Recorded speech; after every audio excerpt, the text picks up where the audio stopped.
नमस्कार दोस्तों, अवतार गुरु यूट्यूब चैनल में आपका बहुत बहुत स्वागत है। आइए दोस्तों, शुरुआत करते हैं कुछ महत्वपूर्ण प्रश्नों के लिए साथ। पहला प्रश्न ये रहा, सीरिया का राजदूत डाइमेकस किस मौर्य शासक के दरबार में आया था? तो इसका आंसर होगा बिंदुसार। बिंदुसार के दरबार में सीरिया का राजदूत डाइमेकस आया था। अगला प्रश्न पे आते हैं। कुव्वत उल इस्लाम मस्जिद का निर्माण किसने करवाया? तो इसका आंसर होगा कुतुबुद्दीन ऐबक। कुतुबुद्दीन ऐबक ने कुव्वत उल इस्लाम मस्जिद का निर्माण करवाया। अगला प्रश्न ये है,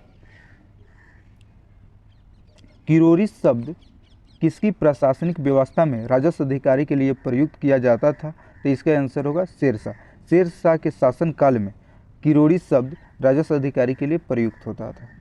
नेक्स्ट प्रश्न ये रहा, अकबर के शासनकाल में उपज का कितना प्रतिशत भू राजस्व के रूप में किसानों से लिया जाता था? तो इसका आंसर होगा 33.3%, यानी कि 1/3 भाग। 3 भाग में से 1 भाग भू राजस्व के रूप में किसानों से लिया जाता था। अगला प्रश्न ये रहा, सिकंदर लोदी ने एक नए नगर आगरा की स्थापना की 1504 ईस्वी में। अगला प्रश्न ये रहा, किस कृति को उसके फारसी अनुवादों द्वारा रजनामा शीर्षक दिया गया? तो इसका आंसर होगा महाभारत। महाभारत का फारसी अनुवाद जो हुआ था उसका नाम था रजनामा। अगला प्रश्न पे आते हैं, किस स्थान को 1661 ईस्वी में पुर्तगाल द्वारा दहेज के रूप में अंग्रेजों को दिया गया? तो इसका आंसर होगा बम्बई। बम्बई को 1661 ईस्वी में पुर्तगाल द्वारा दहेज के रूप में अंग्रेजों को दिया गया। अगला प्रश्न ये है, हिंदू विधवा पुनर्विवाह अधिनियम पारित हुआ था? तो इसका आंसर होगा 25 जुलाई 1856 ईस्वी को। 25 जुलाई 1856 ईस्वी को हिंदू विधवा पुनर्विवाह अधिनियम पारित हुआ था। अगला प्रश्न ये रहा,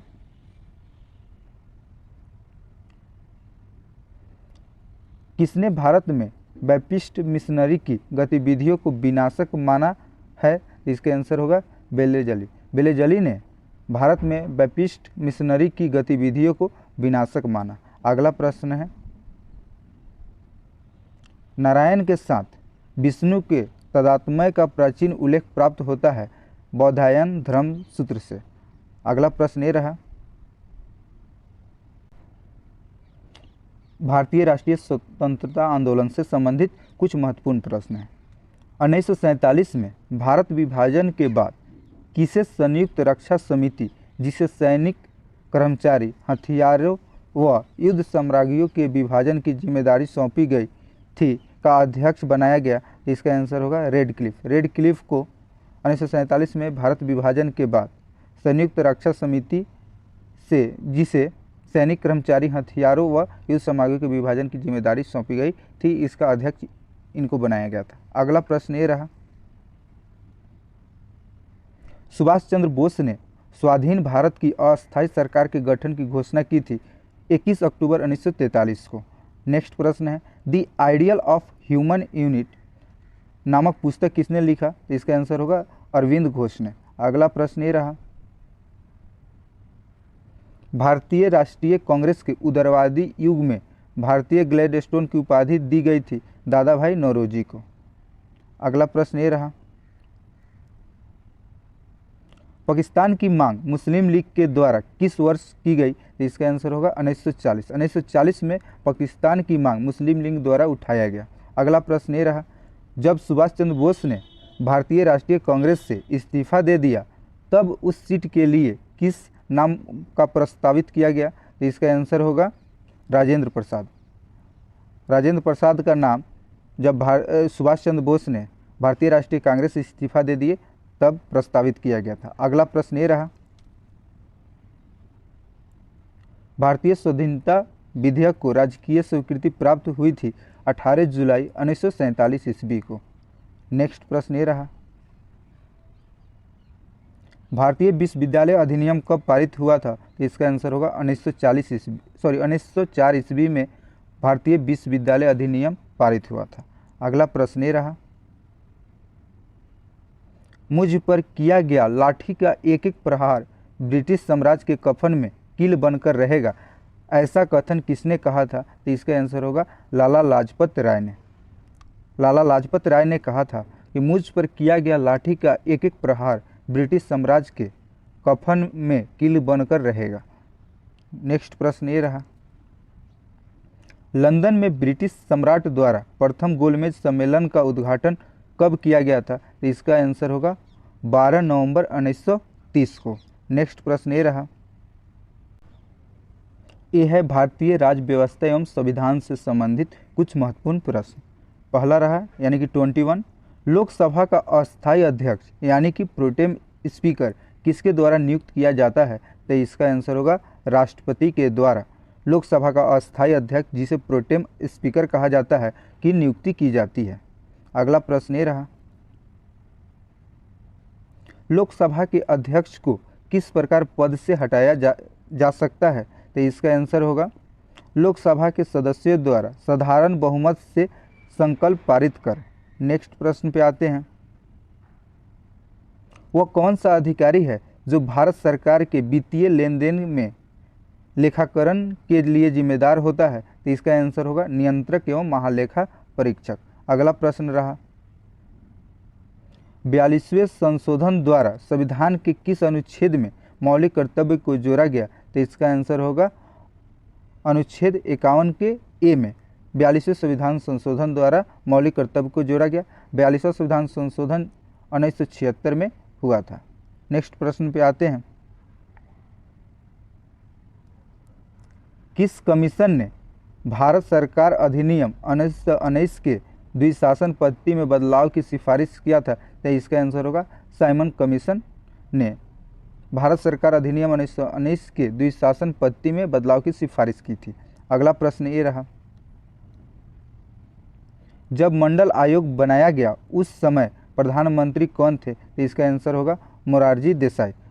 जब मंडल आयोग 1979 में मोरारजी देसाई सरकार द्वारा बीपी मंडल के नेतृत्व में दूसरी पिछड़ी जातियों के लिए बनाया गया था।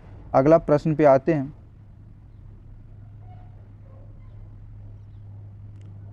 पाकिस्तान से आकर भारत में नागरिकता प्राप्त करने संबंधी प्रावधान का वर्णन निम्नलिखित में से किस अनुच्छेद में वर्णित है? इसका आंसर होगा अनुच्छेद 6। अनुच्छेद 6 में पाकिस्तान से भारत आने वाले नागरिकों को नागरिकता प्राप्त करने संबंधी प्रावधान किए गए हैं। अगला प्रश्न पे आते हैं,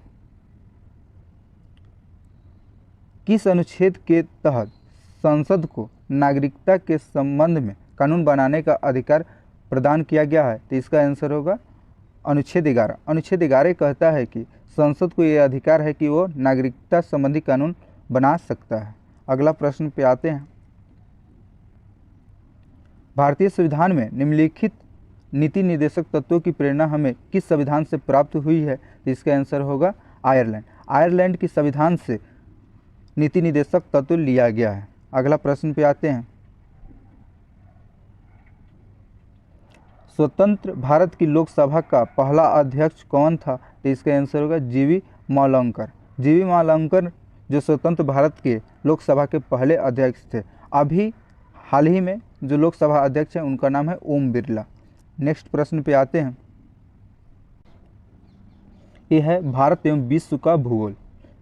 इसका पहला प्रश्न रहा, अमरावती, अर्क वीथी, भवानी, चिन्नार, हेमवती, होन, निहोल, काबिनी इत्यादि किसकी सहायक नदियां हैं? तो इसका आंसर होगा कावेरी। कावेरी की प्रमुख सहायक नदियों में अमरावती, अर्कवीथी, भवानी, चिनार, हेमवती, होन, निहोल, काबिनी इत्यादि हैं। नेक्स्ट प्रश्न पे आते हैं, भारत की स्थलीय सीमा लगभग 15,200 किलोमीटर है। भारत की सबसे लंबी स्थलीय सीमा किस देश के साथ है? तो इसका आंसर होगा बांग्लादेश। बांग्लादेश के साथ भारत की कुल स्थलीय सीमा 4,096 किलोमीटर है, जबकि पाकिस्तान के साथ भारत की स्थलीय सीमा 3,323 किलोमीटर है और नेपाल के साथ 1,751 किलोमीटर है। अगला प्रश्न पे आते हैं, ब्रह्मपुत्र नदी भारत में प्रवेश करते समय किस स्थान पर यू टर्न लेती है? तो इसका आंसर होगा नमचा बरवा। नमचा बरवा जगह पर ब्रह्मपुत्र नदी भारत में प्रवेश करते समय यू टर्न लेती है। नेक्स्ट प्रश्न पे आते हैं। सोना पानी जल विद्युत परियोजना किस राज्य में स्थित है? तो इसका आंसर होगा मेघालय। मेघालय में सोना पानी जल विद्युत परियोजना स्थित है। नेक्स्ट प्रश्न पे आते हैं। केटू चोटी किस पर्वत श्रृंखला में स्थित है? ये इंपॉर्टेंट प्रश्न है कि केटू चोटी जो है वो किस पर्वत श्रृंखला में स्थित है? तो इसका आंसर होगा काराकोरम श्रेणी में केटू चोटी स्थित है। अगला प्रश्न पे आते हैं। ये भी बहुत सारे एग्जामों में पूछा जा चुका है। अलमाटी बांध किस राज्य में स्थित है? तो इसका आंसर होगा कर्नाटक। और किस नदी पर है? तो इसका आंसर होगा कृष्णा नदी पर। अगला प्रश्न पे आते हैं। भारत के किस राज्य में विश्व का सबसे बड़ा थोरियम का भंडार मौजूद है? तो इसका आंसर होगा केरल। केरल राज्य में विश्व का सबसे बड़ा थोरियम का भंडार स्थित है। नेक्स्ट प्रश्न पे आते हैं। भूमध्य रेखा के निकट किस तरह के वन पाए जाते हैं? तो इसका आंसर होगा उष्णकटिबंधीय वन। उष्णकटिबंधीय वन भूमध्य रेखा के निकट पाए जाने वाले प्रमुख वन हैं। नेक्स्ट प्रश्न पे आते हैं। पारिस्थितिकी संतुलन बनाए रखने के लिए भारत में वन क्षेत्र कितने अनुपात में होना चाहिए? तो इसका आंसर है 33.3%, यानी कि 1/3 भाग जो है वन क्षेत्र होना चाहिए पारिस्थितिकी संतुलन बनाए रखने के लिए। अगला प्रश्न पे आते हैं। स्वच्छ जल समुदाय में लैट्रिनिक आवास का उदाहरण है तालाब और दलदल। नेक्स्ट प्रश्न पे आते हैं। ये पर्यावरण एवं जैव विविधता से संबंधित महत्वपूर्ण प्रश्न है। पहला ये रहा, अपशिष्ट प्रबंधन की किस विधि के अंतर्गत ठोस अपशिष्ट को ऑक्सीजन की उपस्थिति के बिना रासायनिक रूप से विघटित किया जाता है? तो इसका आंसर होगा एरोलिसिस। एरोलिसिस प्रक्रिया के द्वारा अपशिष्ट प्रबंधन के अंतर्गत ठोस अपशिष्ट को ऑक्सीजन की उपस्थिति के बिना रासायनिक रूप में विघटित किया जाता है। अगला प्रश्न ये रहा,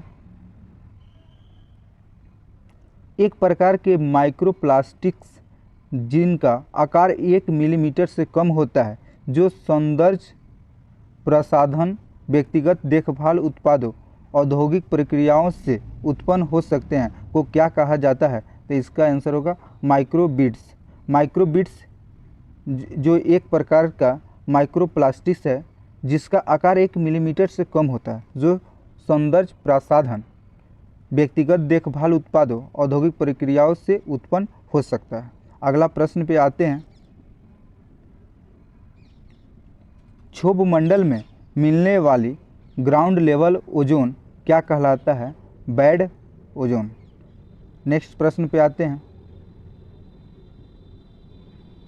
गुलाबी कबूतर कबूतर की एक स्थानिक प्रजाति कहाँ पाई जाती है? तो इसका आंसर होगा मॉरिशस के मैस्क्रीन द्वीप पर। मॉरिशस के मैस्क्रीन द्वीप पर गुलाबी कबूतर, जो कबूतर की एक स्थानिक प्रजाति है, वो मिलते हैं। नेक्स्ट प्रश्न पे आते हैं।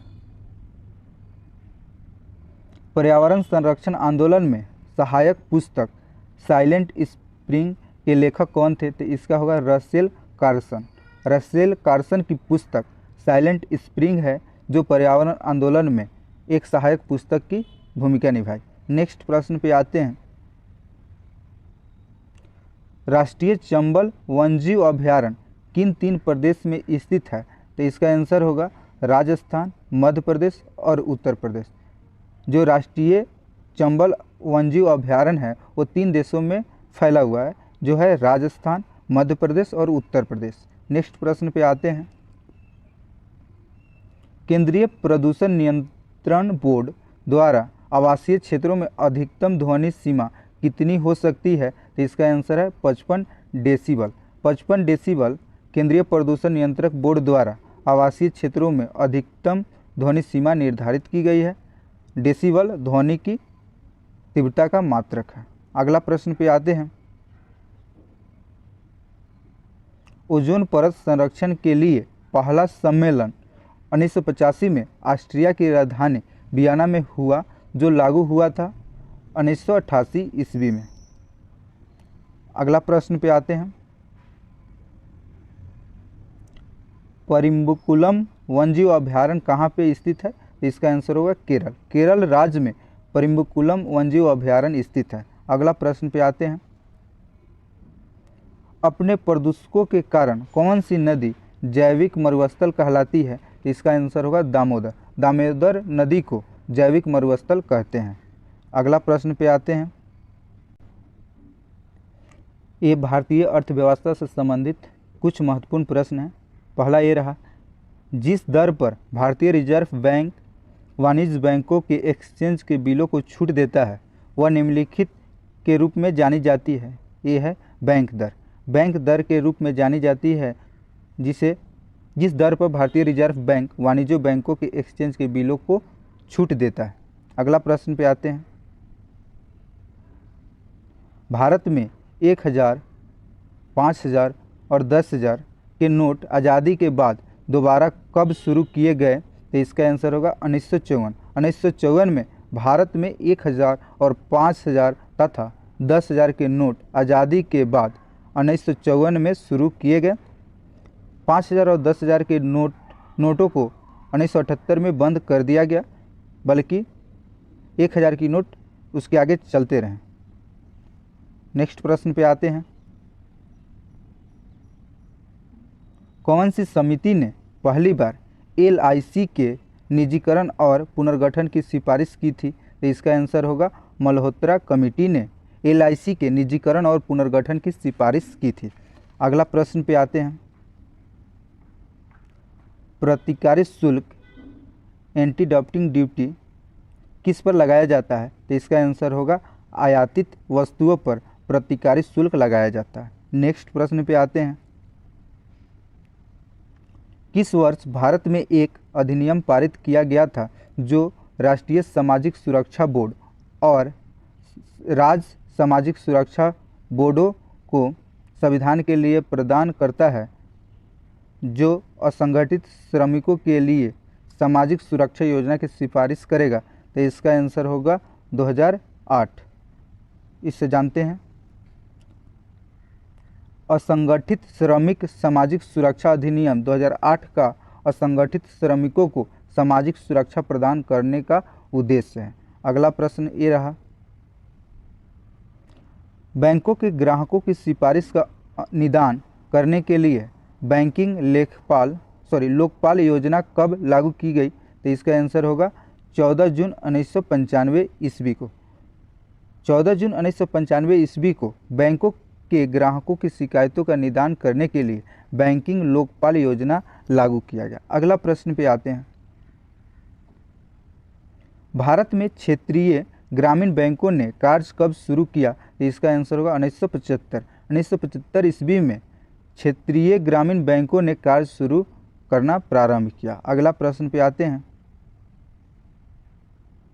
औद्योगिक क्षेत्र की दीर्घकालिक वित्त आवश्यकताओं को पूरा करने के लिए देश में पहला विकास वित्तीय संस्था कौन सा है? तो इसका आंसर होगा IFCI, जिसका फुल फॉर्म होता है industrial finance corporation of India, भारतीय औद्योगिक वित्त निगम, जो औद्योगिक क्षेत्र की दीर्घकालिक वित्त आवश्यकताओं को पूरा करने का एक संस्थान है।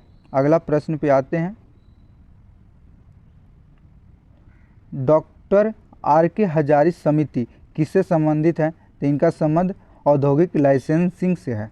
औद्योगिक लाइसेंसिंग से संबंधित समिति जो है वो है डॉक्टर RK हजारी समिति। अगला प्रश्न और लास्ट प्रश्न है, भारत में पहली औद्योगिक नीति कब पेश की गई? तो इसका आंसर होगा 6 अप्रैल 1948 ईस्वी को भारत में पहला औद्योगिक नीति पेश की गई। अब नेक्स्ट प्रश्न पे आते हैं। ये समान विज्ञान एवं तकनीकी से संबंधित कुछ महत्वपूर्ण प्रश्न हैं। किसी परमाणु का रासायनिक व्यवहार निर्भर करता है उसके न्यूक्लियस के चारों ओर घूम रहे इलेक्ट्रॉन की संख्या पर। यानी कि किसी परमाणु का जो रासायनिक व्यवहार निर्भर करता है उसके न्यूक्लियस के चारों ओर घूम रहे इलेक्ट्रॉनों की संख्या पर। अगला प्रश्न पे आते हैं। किसी तत्व के रासायनिक गुण निर्भर करते हैं उसके परमाणु संख्या पर। अगला प्रश्न पे आते हैं। ऋणावेशित परमाणु ऋणायन में प्रोटॉन की संख्या क्या है? तो इसका आंसर होगा परमाणु में इलेक्ट्रॉनों की संख्या से कम होता है। अगला प्रश्न पे आते हैं। नाभिकीय विखंडन के दौरान श्रृंखला अभिक्रिया को नियंत्रित करने के लिए न्यूट्रॉनों का अवशोषण करने हेतु किसका प्रयोग किया जाता है? तो इसका आंसर होगा बोरॉन। बोरॉन का प्रयोग नाभिकीय विखंडन के दौरान श्रृंखला अभिक्रिया को नियंत्रित करने के लिए प्रोटॉनों का अवशोषण करने हेतु प्रयोग किया जाता है। अगला प्रश्न पे आते हैं। किनकी भित्तियों पर रक्त द्वारा डाले गए दबाव को रक्त दाब यानी कि ब्लड प्रेशर कहते हैं? तो इसका आंसर होगा धमनी। धमनी पर डाले गए दबाव को रक्त दाब कहते हैं। अगला प्रश्न पे आते हैं। मलेरिया का मुख्य कारण क्या है? तो इसका आंसर होगा प्रोटोजोआ। प्रोटोजोआ के कारण मलेरिया रोग होता है। अगला प्रश्न पे आते हैं।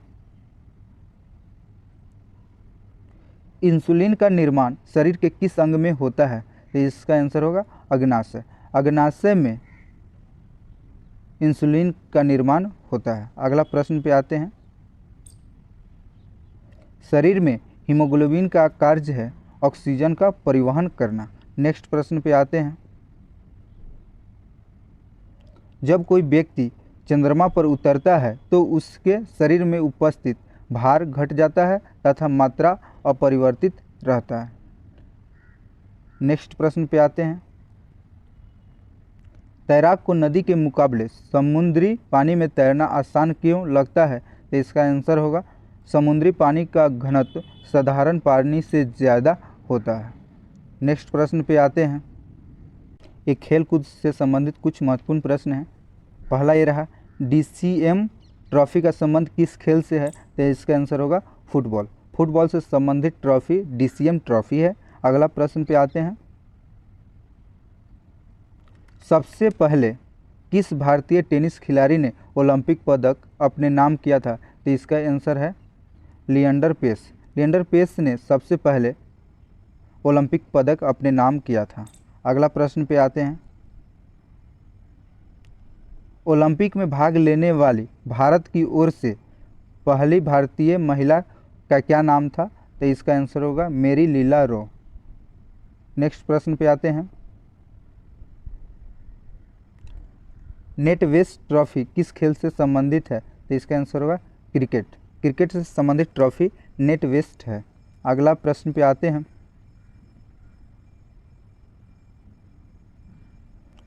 सर्वप्रथम राजीव गांधी खेल रत्न पुरस्कार हासिल करने वाला क्रिकेटर कौन है? तो इसका आंसर होगा सचिन तेंदुलकर। सचिन तेंदुलकर जी जो सर्वप्रथम राजीव गांधी खेल रत्न पुरस्कार अपने नाम किए। अगला प्रश्न पे आते हैं। भारतीय टेस्ट क्रिकेट टीम के प्रथम कप्तान कौन थे? तो इसका आंसर होगा CK नायडू। CK नायडू जो भारतीय टेस्ट क्रिकेट टीम के प्रथम कप्तान बने। अगले प्रश्न पे आते हैं। दिल्ली में स्थित शिवाजी स्टेडियम किस खेल से संबंधित है? तो इसका आंसर होगा हॉकी। हॉकी से संबंधित शिवाजी स्टेडियम है जो कहाँ पे स्थित है? दिल्ली में। नेक्स्ट प्रश्न पे आते हैं। ओलंपिक म्यूजियम कहाँ स्थित है? तो इसका आंसर होगा स्विट्जरलैंड। स्विट्जरलैंड में ओलंपिक म्यूजियम स्थित है। अगला प्रश्न पे आते हैं। बनाना किक किस खेल से संबंधित है? तो इसका आंसर होगा फुटबॉल। फुटबॉल से संबंधित जो शब्द है वो है बनाना किक। अगला प्रश्न पे आते हैं। बुल्स आई का संबंध किस खेल से है? तो इसका आंसर होगा निशानेबाजी। निशानेबाजी से संबंधित बुल आई है। अगला प्रश्न पे आते हैं। एक कृषि से संबंधित महत्वपूर्ण प्रश्न है। इसके बाद 2 पार्ट बच जाएंगे, वो आगे डिस्कस करेंगे। पत्ता गोभी जिसे कैबेज पार्ट का कौन सा भाग खाया जाता है? तो इसका आंसर होगा वनस्पतिक कलिका। वनस्पतिक कलिका जो पत्ता गोभी का भाग है जिसे खाया जाता है। अगला प्रश्न पे आते हैं। मटर में मार्स रोग का क्या कारण है? तो इसका आंसर होगा मैग्नीज की कमी के कारण मटर में मार्स रोग होता है। अगला प्रश्न पे आते हैं। बोनी किस फसल की प्रजाति है? तो इसका आंसर होगा टमाटर। टमाटर की एक प्रजाति जिसे बोनी कहते हैं। अगला प्रश्न पे आते हैं। धान का प्रसिद्ध खैरा रोग का क्या कारण है? तो इसका आंसर होगा जस्ता की कमी के कारण धान में खैरा रोग होता है। अगला प्रश्न पे आते हैं। सिल्वीकल्चर के अंतर्गत किसका अध्ययन किया जाता है? तो इसका आंसर होगा वनों का। वनों का अध्ययन सिल्वीकल्चर कहलाता है। अगला प्रश्न पे आते हैं। गेहूं का लाल टीका रोग किसके कारण होता है? तो इसका आंसर होगा फफूंदी के कारण गेहूं का काला टीका रोग होता है। अगला प्रश्न पे आते हैं। किसे मानव उत्पाद धान अन्न मैन मेड कलर्स कहा जाता है? तो इसका आंसर होगा ट्रिटिकेल्स। ट्रिटिकेल्स को मानव उत्पादक धान अन्न कहा जाता है। अगले प्रश्न पे आते हैं। दलहन फसलों में कौन सा रंग नाइट्रोजन स्थिरीकरण में सहायक होता है? तो इसका आंसर होगा लेग हीमोग्लोबिन। लेग हीमोग्लोबिन जो दलहन फसलों में रंग द्रव्य नाइट्रोजन स्थिरीकरण में सहायक होता है। अगला प्रश्न पे आते हैं। अम्लीय मृदाओं में सुधार लाने के लिए प्रयुक्त रसायन कौन सा है? तो इसका आंसर होगा जिप्सम। जिप्सम जो है अम्लीय मृदाओं में सुधार लाने के लिए प्रयुक्त रसायन है। अगला प्रश्न पे आते हैं और इस पार्ट का नेक्स्ट प्रश्न है। सेंट्रल टोबैको रिसर्च सेंटर कहाँ स्थित है? तो इसका आंसर होगा राजमुंदरई में सेंट्रल टोबैको रिसर्च सेंटर स्थित है। नेक्स्ट प्रश्न पे आते हैं। ये कंप्यूटर ज्ञान से संबंधित कुछ महत्वपूर्ण प्रश्न हैं। माइक्रोसॉफ्ट एक्सेल वर्कशीट कमांड का प्रयोग होता है सारी वर्कशीट को व्यवस्थित करने में। अगला प्रश्न पे आते हैं। एमएस एक्सेल में WT होता है वर्कशीट टाइटल कमांड। अगला प्रश्न पे आते हैं। एक्सेल की पूरी वर्कशीट एक साथ सेलेक्ट करने के लिए वह शॉर्टकट की है Ctrl+A। नेक्स्ट प्रश्न पे आते हैं। MS एक्सेल में डेटा फॉर्मेट लगाने की शॉर्टकट की है Ctrl+Shift+H। Ctrl+Shift+H के द्वारा डेटा फॉर्मेट लगाने की शॉर्टकट की है जो MS एक्सेल में यूज होते हैं। अगले प्रश्न पे आते हैं। एक्सेल में मल्टीपल कैलकुलेशन को एक ही फार्मूले द्वारा प्रयोग करते हैं तो वह होता है एरे फार्मूला। एरे फार्मूला के द्वारा हम एक्सेल में मल्टीपल कैलकुलेशन को एक ही फार्मूले का प्रयोग करके करते हैं। अगले प्रश्न पे आते हैं। एक्सेल की वर्कशीट और चार्ट को HTML डॉक्यूमेंट पर प्रयोग किसके द्वारा किया जाता है? तो इसका आंसर होगा इंटरनेट असिस्टेंट विजार्ड के द्वारा हम एक्सेल की वर्कशीट और चार्ट को HTML डॉक्यूमेंट पर प्रयोग करते हैं। अगला प्रश्न पे आते हैं। MS एक्सेल फाइल में कंट्रोल के साथ फंक्शन कुजी दबाने से एक्सेल पावर पॉइंट दोनों में से कौन सा ऑप्शन प्रदर्शित होता है? तो इसका आंसर होगा फाइंड मेन्यू। नेक्स्ट प्रश्न पे आते हैं।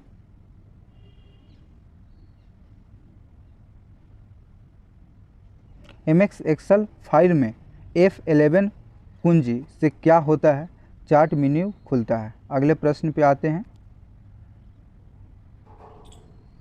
कौन सी युक्तियाँ मानव के समझने योग्य डाटा एवं प्रोग्राम को कंप्यूटर द्वारा प्रसंस्कृत करने के रूप में परिवर्तित करती है? तो इसका आंसर होगा इनपुट। इनपुट युक्तियाँ मानव के समझने योग्य डाटा एवं प्रोग्राम को कंप्यूटर द्वारा प्रसंस्कृत करने के स्वरूप में परिवर्तित करती है। अगला प्रश्न पे आते हैं।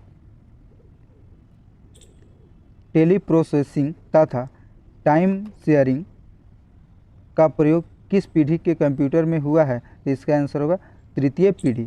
तृतीय पीढ़ी के कंप्यूटर में टेलीप्रोसेसिंग तथा टाइम शेयरिंग का प्रयोग किया गया है। अगला प्रश्न पे आते हैं और ये नेक्स्ट पार्ट है। ये विविध से संबंधित कुछ महत्वपूर्ण प्रश्न हैं। भगवान कृष्ण की पूजा गुरुवायूरप्पन के रूप में कहाँ की जाती है? तो इसका आंसर होगा केरल के गुरुवायूर में स्थित गुरुवायूर मंदिर में। अगले प्रश्न पे आते हैं। प्रतिवर्ष अम्बुबाची मेले का आयोजन कहाँ होता है? तो इसका आंसर होगा गुवाहाटी के कामाख्या देवी मंदिर में। अब यहाँ से एक प्रश्न आ जाता है कि कामाख्या देवी मंदिर कहाँ है? तो ये गुवाहाटी जो असम राज्य में स्थित है। अगला प्रश्न पे आते हैं। यक्षगान किस राज्य की प्रचलित लोक कलाओं में प्रमुख है? तो इसका आंसर होगा कर्नाटक। कर्नाटक की लोक कला यक्षगान है। अगला प्रश्न पे आते हैं। विश्व पर्यावरण दिवस हर वर्ष मनाया जाता है 5 जून को। अगले प्रश्न पे आते हैं। A nation in the making नामक पुस्तक किसके द्वारा लिखा गया है? तो इसका आंसर होगा सुरेंद्र नाथ टैगोर ने a nation in the making पुस्तक लिखे। अगले प्रश्न पे आते हैं। करगम किस देश का लोक नृत्य है? तो ये होगा तमिलनाडु प्रदेश का लोक नृत्य करगम है। अगला प्रश्न पे आते हैं। आलू के चिप्स के पैकेट को फ्लश करने के लिए किस गैस का प्रयोग किया जाता है? तो इसका आंसर होगा नाइट्रोजन। नाइट्रोजन गैस का प्रयोग आलू के चिप्स के पैकेट को फ्लश करने के लिए उपयोग किया जाता है। अगला प्रश्न पे आते हैं। भारतीय पुरातत्व सर्वेक्षण ASI किस मंत्रालय के अधीन आता है? तो इसका आंसर होगा संस्कृति मंत्रालय के अंतर्गत भारतीय पुरातत्व सर्वेक्षण आता है। ये इंपॉर्टेंट प्रश्न बनता है। अगला प्रश्न पे आते हैं। ज्ञानपीठ पुरस्कार कब से प्रदान किया जाता है? तो इसका आंसर होगा 1965 से। नेक्स्ट और लास्ट प्रश्न है इस सेशन का। ऑल इंडिया रेडियो की स्थापना किस वर्ष किया गया था? तो इसका आंसर होगा 1936 ईस्वी में ऑल इंडिया रेडियो की स्थापना किया गया था। थैंक यू दोस्तों। इसको ज़्यादा से ज़्यादा लाइक करें, शेयर करें और कमेंट करके बताएं कि इसमें हम और क्या सुधार करें। आप लोगों की कमेंट हमारे लिए बहुत इंपॉर्टेंट होता है। इसे ज़्यादा से ज़्यादा शेयर करें और हमारे चैनल जो आपका चैनल है इसको सब्सक्राइब करें। और नेक्स्ट वीडियो जल्द ही लेकर हम आपके बीच आएंगे और ये लगातार सेशन चलता रहेगा 110 प्रश्नों का। थैंक यू दोस्तों, बहुत बहुत धन्यवाद।